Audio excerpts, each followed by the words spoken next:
ถ้าสายอีกแบบนี้มาแบบว่าขาดสายโอ้ยเศร้านี่นึกว่าสิเบิดตอนบ่ายครับมาเป็นสายนะครับนู้นนะครับผักตบชวามาเป็นสายเลยนะครับนี่เศร้าครับตรงนี้นะครับเอาวางบนเรานะครับเนี่ย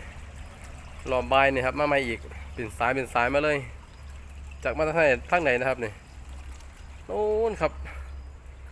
ไหลลงไปดีนะครับที่เฮ้ามีนี่ทุนตัวนี้นะครับกันไว้จะเป็นก้อนบ่ใหญ่นะครับจะเป็นก้อนเล็กเหมือนกับว่ามีคนสางออกมานะครับตัวนี้เหมือนกับมีคนสางดึงหรือว่าดึงออกมามันเป็นพักตบที่มุนอัญญะนะครับที่เหมือนกับคนสางออกมานะครับนี่โอ้ยมาใส่อีกเนาะนี่เนาะมืออื่นจะเป็นยังไงเนาะมืออื่นเนาะ